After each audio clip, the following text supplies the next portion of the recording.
Tapping in. Are we live? Yo, so the internet hates cars, bro. I'm getting right into it. I'm not gonna waste time. Turns out the internet hates cars. This show, it's important to note, man, the things that we do for this show. This show forces us to do research all week. You know, and shout out to our producer. Shout out to Hassan on the ones and twos, keeping us lit with the imagery, with the flyness. Brings to us a topic. He says the internet is in a frenzy and they hate cars. Y'all need to check it out. And so we set ourselves on the investigation, Miles. A week later, here we are. Why does the internet hate cars? Cars are bad. Okay. I guess there's pollution reasons, there's space reasons, there's infrastructure reasons. Cars are racist. So it's really I saw that. I was like, yo, cars are racist too. big facts. And we can get into that too. But it's like it's wild because and I love this conversation. And so many of the conversations on this show, I think it's important that they be about these big ideas where when we talk about like the world we live in, it sounds super radical to remove cars, right? But places are doing it. Places are making these giant changes and it's benefiting society. And I think it's important for us to all be reminded and in some ways get used to the idea that we can make drastic changes to infrastructure and to the way that we live for our own benefit. It's just hard. It's hard. So specifically, and again, to some of our listeners with sensitive ears, we're gonna where the movement started is our fuck cars. Oh my God. No, that's beautiful. That's another beautiful thing about this show. Having having 3 sentences in front of a curse word for our moms. For our moms. Shout out. I hope they enjoy that, core listeners. But our fuck cars, which is a now every time you say it, I'm like, oh no. Oh, that's funny. My bad. On Reddit, which is a information aggregating and news aggregating and content rating platform, which is really dope, actually. And it used to be owned by Serena Williams' husband, who recently sold his shares so that they could diversify the board. Some really cool stuff.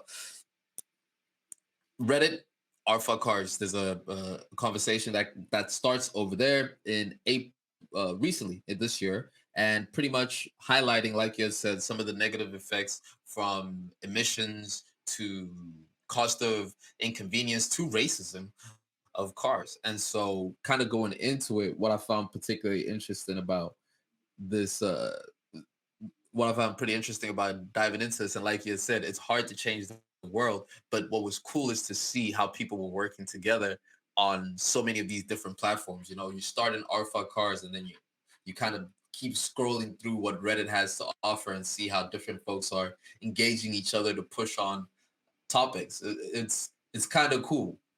It is cool. It is cool. And it's always dope to see like social media and platforms like that being used for dope conversations rather than just nonsense, right? A lot of Reddit is wonderful, dope nonsense, but it's really dope that it has this side too. This is a funny conversation because I actually I was very I thought a lot of what I found about carless cities and infrastructure was very convincing, right? But I'm somebody who has always loved my cars, right? Like shout out the Volvo, the Stratus, the Maxima, you know what I'm saying? My current car, all of them, I'm music and being in a car are 2 things that go hand in hand for me. So it's crazy to even be like thinking about getting rid of cars. But I just, yeah, it's not an easy thing even for me as an individual, because like some of my best memories are in cars and revolve around driving around with the homies. And so it's horrible, man. Like shout out to Hassan pulling up this image. It's to be confronted with the reality that like, oh snap, yeah, I low key been destroying. Not that we didn't know that, but like, you know, that you're destroying the environment driving cars and that there's a better way. It's hard once you realize there might be a better way. Then you're like, oh man, gotta know to be a hypocrite. It's tough. I do there is some validity to the carbon emissions that cars produce and the process of creating cars produce, right? There is some validity to it. But I'm always very conscious and careful with how statistics and numbers are used in order to come to a conclusion, especially one of this nature. So if we look at the contribution of carbon emissions from the car making process, they say that's about 4% a year, right, to the total contributing. About 80 million cars are produced a year. 80 million cars, that's crazy. 80 million cars are produced a year. Um, so there's some cool things to watch out for from in data data collecting, right? People like David Spiegelhalter talk about these types of things. You know, these data folks, and they speak about framing and being careful of using framing. So you could almost make a direct correlation and say the increase in the number of cars is directly correlated to the increase of the beefs in hip hop. And because of that, we need to be able to stop cars because they're causing beefs in hip hop. So you can utilize data in a way to be able to make it agree to each other in a certain effect. So what I was looking out for when they said ban cars, I was like, all right, cool, I get it. Let's ban cars, guys. That's fine. However, what's more important to be able to also look at is how much of a push in income earning potential happens when you do have a vehicle. What are some of the solutions for vehicles helping places where public transport is not readily available? So should we ban cars? Maybe we should have a more effective usage of it, but banning cars completely, I don't know, is something I can fully get behind. Yeah, I mean, I think an important part of that conversation too is that we can't just ban cars like other things that we've talked about banning, right? I think when we talk about, and to use a word that we're familiar with, right, abolition, where we're not just it sounds like detracting. It always sounds like you're taking something away, and you are. But the key part about that, whenever we're having these conversations seriously, is that you can't just take the thing away. You have to add new infrastructure that allows society to operate without that thing that you took away. So if we're talking about we can't remove cars before we create infrastructure that helps people walk, bike, and use public transportation to get places faster, right? So if we look at some of the ways that the removal of cars has been implemented around the world, right? It is something that takes years, right? It ain't like the president gets on the like, all right, mic check. Yep, no more cars starting now. You got 5 minutes to get home. No more cars, right? Like it ain't going down like that, right? So like in Oslo, what they first did, and they've been extremely successful in removing cars from like their downtown area. Um, and so before I even get into what they did, because I want to let you kind of respond. I was just gonna add that yeah, not only does it take years, but it's also ban cars from where? From entire cities, from certain sections of cities to create green space, right? Like again, in these abolition conversations, we have to be very specific about what we mean by ban cars.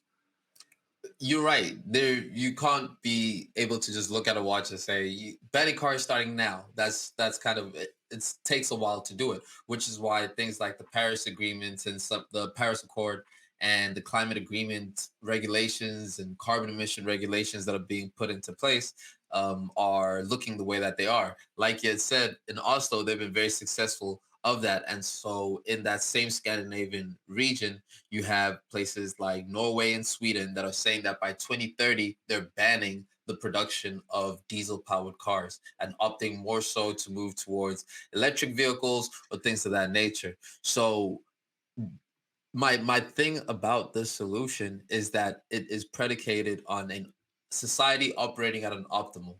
So when we look at where these things have been successful, it's in societies that have been able to overcome some of the more pressing things that come first, which is like basic access to healthcare, a decent schooling system, and things of that nature. So in those countries, definitely you can be able to do so, which is why I like what you said so much about the fact that it can be the only solution to it. It's something that has to come after some other things have been put into place. And so when I look at some of the situations, say in South Africa, where 40% of low income household salary are spent on commuting.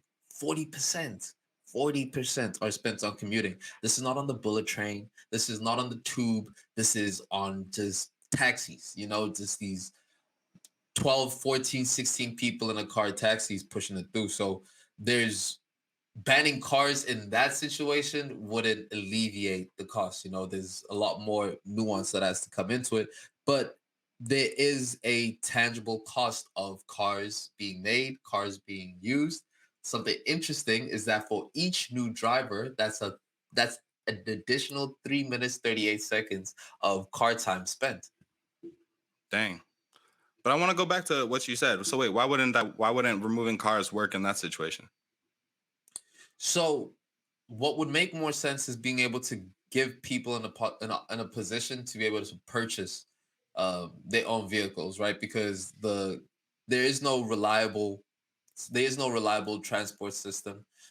It's quite precarious and is prone to go on strikes and unregulated price hikes. The safety features on the public transportation system don't work. So what how they did it in South Africa, which is actually something that is being recreated in Palestine now, is they isolated the black folks during the apartheid times to be far away from the main city, and have purposefully made it far away from the main city for whatever apartheid reasons, right? But it takes longer for people in those townships to be able to reach the main city. So first, if you want to take away the cars, you need to introduce a system that can replace the transportation system now. So I wouldn't make removing the cars a priority. I'd make improving the transportation system a priority, which in itself might be a solution to people not buying more cars. Yeah, I think I agree with you. I think the point of like I think what I'm actually hearing is that it is possible. You would have to do alterations to the public transportation system first, but I don't think that they have to be it has to be or, right? So like um two things I want to touch on. Kind of the process that happened in Oslo, and then we said cars were racist. So I want to go back and just do a little bit of explaining as to, Definitely, we need to as to why touch we on say the that. racist cars. So and again going back to the idea that this happens over time, right? So in Oslo in 1990, right? Uh this is before I was born. So good things are slow burns, right? Um in an effort to start reducing the number. So like the vision is let's start reducing the number of cars. The first thing they did in 1990 was they moved the main road system underground into tunnels, right?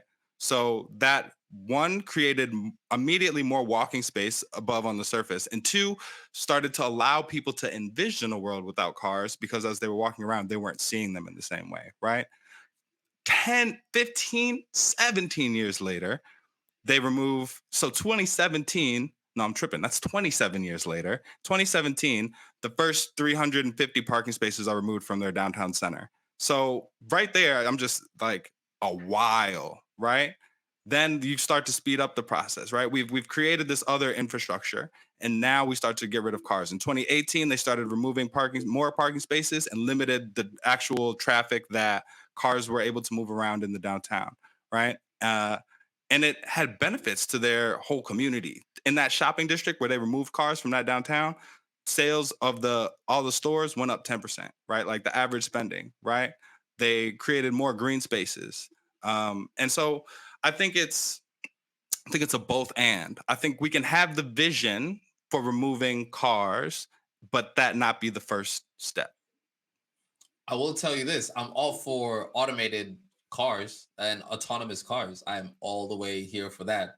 The future where we can just pop into the back and have a full-on driving experience without having to having the option to do the driving will be dope. What it looks like is the future that we're going into. You won't even be allowed to drive. You won't be Word. allowed to drive.